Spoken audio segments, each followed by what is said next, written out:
ఏ ఆకు రాలినా ఈ తాకు రాలదు అన్నట్లుగా అక్కడ 4 సార్లు ఎన్నికలకు అధికారులు ఏర్పాటు చేసినా ఫలితం శూన్యం. రాష్ట్రంలో ఎక్కడ లేని విధంగా అక్కడి రాజకీయాలు రసవత్తరంగా మారుతున్నాయి. పదవి కొట్టాలని టీడీపీ, పట్టు నిరూపించుకోవాలని వైసీపీ ఎన్నికలను ప్రతిష్టాత్మకంగా తీసుకున్నాయి. ఆ పదవి కోసం ఆఖరుకు కొట్టుకునే వరకు కూడా వెళ్లారంటే పరిస్థితి ఎలా ఉందో అర్థం చేసుకోవచ్చు. ఇంతకీ అది ఎక్కడ, ఏ పదవి కోసం అధికార ప్రతిపక్షాలు కొట్టుకున్నాయో ఇప్పుడు చూద్దాం. రసవత్తరంగా తుని రాజకీయాలు. మున్సిపల్ వైస్ చైర్మన్ పదవి కోసం టీడీపీ వర్సెస్ వైసీపీ. ఎలాగైనా పదవి దక్కించుకోవడాన్ని వైసీపీ టీడీపీ యత్నం. ఉద్రిక్తత పరిస్థితుల నేపథ్యంలో ఎన్నికలు 4సారి వాయిదా. తునిలో రాజకీయాలు రసవత్తరంగా మారాయి. మున్సిపల్ వైస్ చైర్మన్ పదవిని ఎలాగైనా దక్కించుకోవాలని వైసీపీ టీడీపీ సై అంటే సై అంటున్నాయి. ఉద్రిక్తత పరిస్థితుల నేపథ్యంలో ఎన్నికలు 4సారి వాయిదా పడ్డాయి. కోరం లేకపోవడంతో ఎంపిక ప్రక్రియను వాయిదా వేస్తున్నట్లు వెల్లడించారు.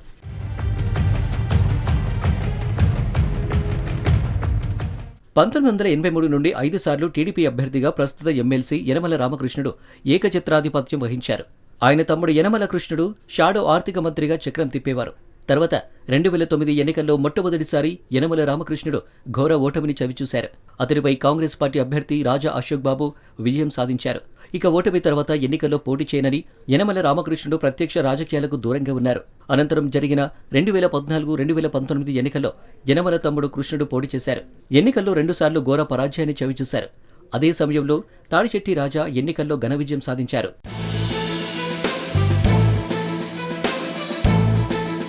తర్వాత 2024 ఎన్నికల్లో కృష్ణుడికి టికెట్ ఇవ్వకుండా యనమల కూతురు దివ్యకు టికెట్ ఇచ్చారు. ఇక ఆ ఎన్నికల్లో ఆమె ఘన విజయం సాధించింది. దీంతో తనకు టికెట్ ఇవ్వలేదని అలకబూనిన యనమల సోదరుడు కృష్ణుడు వైసీపీలోకి జంపయ్యాడు. కాగా వైసీపీ హయాంలో మొత్తం 30 మంది కౌన్సిలర్లు ఉన్నారు. గతంలో జరిగిన ఎన్నికల్లో 30 స్థానాలలో వైసీపీ గెలిచింది.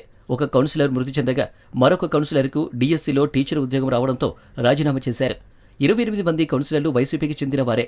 అయితే అప్పట్లో మాజీ ఎమ్మెల్యే దాడిశెట్టి రాజా ప్రత్యర్థి వర్గీయులను ఎవరినీ నామినేషన్ వేయకుండా భయభ్రాంతులకు గురిచేశారు. దాంతో ఏ ఒక్కరూ నామినేషన్ వేయలేకపోయారు. దీంతో దాడిశెట్టి రాజా ఏకగ్రీవంగా ఎన్నికయ్యారు.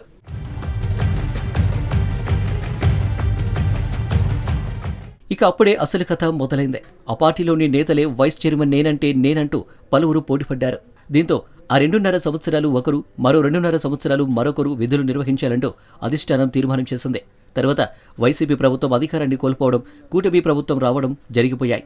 2 సంవత్సరాల గడువు ముగియడంతో వైస్ చైర్పర్సన్ పదవికి ఎంపిక ప్రక్రియ మొదలైంది. 30 మంది ఉన్న సభ్యుల్లో 2 సభ్యులు కాలం చేయడంతో 2 స్థానాలు ఖాళీ అయ్యాయి. మిగతా 28 మందిలో 10 మంది టీడీపీకి జంప్ అయ్యారు. అప్పటి వరకు చైర్పర్సన్, వైస్ చైర్పర్సన్ మనదే అనుకున్న వైసీపీలో గుబులు మొదలైంది. ప్రలోభాలకు గురిచేసి 10 మంది సభ్యుల్ని కూటమి ప్రభుత్వం తమ వైపు లాక్కుందని, ఇది అన్యాయం అంటూ మండిపడింది. మిగతా 18 మంది సభ్యుల్ని బయటకు తీసుకొస్తే కొంతమందిని లాగేసుకుంటారని ఆరోపణ చేసింది. ఇటు టీడీపీ మాత్రం వైసీపీ వైపు ఉన్న 18 మందిలో 5గురు తమతో టచ్లో ఉన్నారని చెబుతూ వస్తుంది.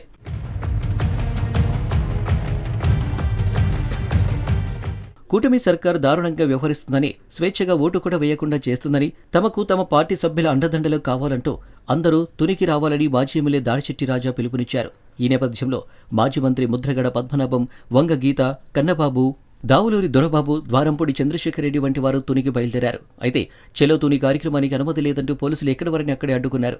ఇదే సందర్భంలో తునిలో టీడీపీ, వైసీపీ శ్రేణుల మధ్య ఘర్షణ వాతావరణం చోటు చేసుకుంది. ఒకరిపై ఒకరు బాహాబాహికి దిగారు. 28 సభ్యులకు గాను 10 మంది హాజరవడంతో కోరం లేక ఎంపిక ప్రక్రియను 4సారి వాయిదా వేశారు.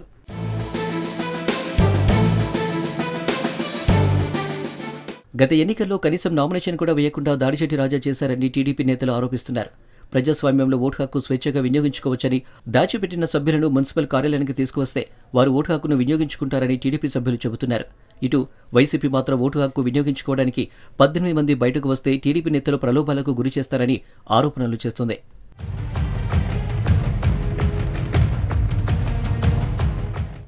ఏపీలో రాజకీయాలు ప్రత్యేకం. ఎక్కడ ఏ ఎన్నికలు జరిగినా దానికి అధికార ప్రతిపక్షాలు సై అంటూనే ఉంటాయి. గొడవలకు దిగుతూనే ఉంటాయి. ఉద్రిక్త పరిస్థితులు నెలకొంటూనే ఉంటాయి. ఈ నేపథ్యంలోనే తుని ఎన్నికలను ప్రతిష్టాత్మకంగా తీసుకున్న వైసీపీ, టీడీపీ నేతల మధ్య మాటలు తూటాలు పేలుతూనే ఉన్నాయి.